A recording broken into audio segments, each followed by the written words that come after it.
Welcome to 2024. I haven't had an opportunity to say Happy New Year to each and every one of you, so let's consider this my Happy New Year video. I'm here to talk to you about what you might be able to expect in 2024 from the real estate market. Today, I'm going to talk to you about three things. We're going to hit a little bit about interest rates, we're going to hit a little bit about pricing, and we're going to hit a little bit about inventory levels. Those are the three things that go into where real estate values are. Everything is based on supply and demand. One of the biggest metrics we use is called inventory level. You may also hear it called absorption rate. A balanced market that doesn't favor buyers or sellers and that appreciates at a normal rate is between 5 and 7 months. In the areas we cover in New Jersey, inventory levels are hovering between 1 and 2 months. It is a crazy seller's market, and that's probably not going to change.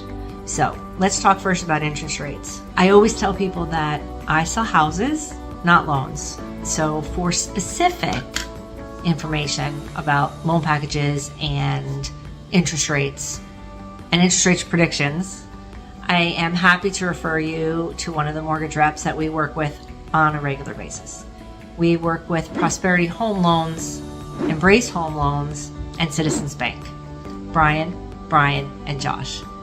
Any one of them will be more than happy to have a conversation with you. But what I can tell you is we are absolutely seeing interest rates come down, and that's a really good thing. Last year, they went up as high as 8%. This year, we're already starting to see rates come down. They're probably right now somewhere between 6 and 7%, and we're anticipating that they'll probably settle somewhere in the 6s by the end of this year. A couple of reasons for that. Inflation is easing a little bit, and as inflation eases, the Fed also eases up on the interest rate. So that's a good thing. The Fed meets 6 or 8 times a year, and that makes a decision based on what's happening in the economy on whether they're going to keep rates flat, pull them down, or push them up. Also, historically, during an election year, interest rates typically do come down. So interest rates are on the move, on a downward trend, making affordability better for home buyers. But I'm going to caveat that with the fact that we're still anticipating inventory levels to be low, which means because of supply and demand, prices are going to continue to climb. But they are going to moderate. So here's why. In 2021 and 2022, you could say we had a housing shortage because the inventory level was very low, but we still had a healthy number of sales. In 2021, there were 6 million sales or more in the United States. And that's because even though we had low inventory, houses kept coming on. So when you measure the inventory, you measure how long would it take to sell all of the houses currently available based on what's sold in the last month or two. So if you're sitting at 1 or 2 months of inventory, but new listings are coming on and selling really fast, that's still going to show as low inventory. So we didn't have a housing shortage, we just had an inventory problem, couldn't keep them on the market. They were selling like hotcakes. That's still happening now. Put a new listing on the market and it sells almost immediately, but you may not see another listing for a week or two. One of the reasons inventory is so low is because interest rates have been so high. Now that doesn't make sense, right? If you're thinking, okay, interest rates are high, we should have a lot of inventory because buyers aren't buying because interest rates are high.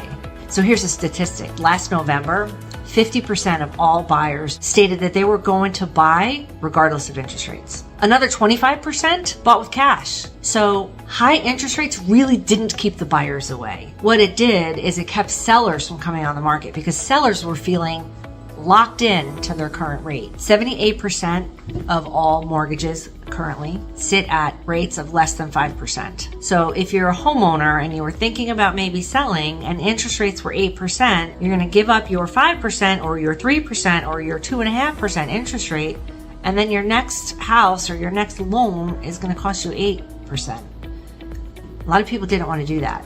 So they did not put their house on the market. So even though rates are coming down, they're not predicted to come down enough to get those locked in homeowners out of their current homes. So that's why we're still going to have low inventory. So if you're thinking of selling and you don't have a lock-in issue, now is a really good time to take advantage of the market. I expect that 2024 is going to be similar to 2023, and that is lots of buyers competing for very few properties.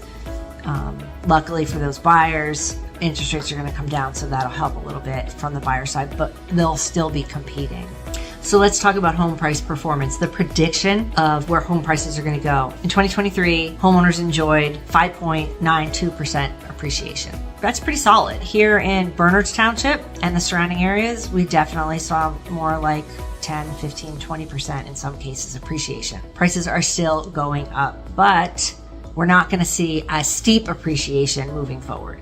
So 2024, they're saying 2.3% or 2.7 the next year. Then it jumps up to 3.7, 4, and then a little bit more than 4 in 2028. If you look at that from today, let's say January, to 5 years from now, if you purchase a home for $400,000, by January 2028, that property is going to have gained $72,000 worth of equity. Now, if that's not a reason to purchase a home today, instead of waiting, I don't know what is. And that's at the national level. It's probably even higher locally. Think about that. Could you use an extra $72,000? What are we seeing locally? What we're seeing locally is very little inventory, very eager buyers, and multiple offer situations. I don't call it a bidding war because it's really not bidding. Bidding makes me think of an auction where people just go up and then they go up and then they go up. That's not what's happening here. What's happening here is we get a new listing on the market, people show it, we get tons of showings in the first 3 to 5 days, and then we end up having to set a deadline for offers, because when you have multiple offers, you want to make sure that everybody who showed the house has an equal opportunity to present an offer if they'd like to. And we ask for highest and best. That's very different than having an auction. When we ask for highest and best, really what we're asking a buyer to do is tell us, what price are you willing to pay and what terms are you willing to agree to? So you're really only competing with yourself. You have to decide what's the value of that property to you. And you want to think about what's the future value of that property, because as values continue to increase, the sooner you buy, the more equity that you'll earn and you'll get to enjoy later on in your life. So I think that covers everything that I wanted to talk about for January. Sorry, the video's a little bit late. If you have any other questions, please let me know. Please reach out to me. If you're seeing this in email, send me an email back. If you're watching it on YouTube, put a note in the comments. Reach out, because as your real estate consultant, I want to make sure that you have the information that you need to make proper real estate decisions. And I want to make sure that you're getting the attention and the information that you've come to expect from the Blanchard team. Each and every one of us is committed to helping you understand the market and to helping you understand your position in the market, whether you're buying or selling or investing, or maybe you're not even going anywhere. That's fine. Knowing the value of your home is key. You may have to plan a wedding someday, or send some kids to college, or do a renovation. If you've got equity in your home, you can do all of those things by borrowing against that, the home equity line of credit. But again, I sell houses, not loans. I'll connect you with someone who can help you out with that a little more in depth.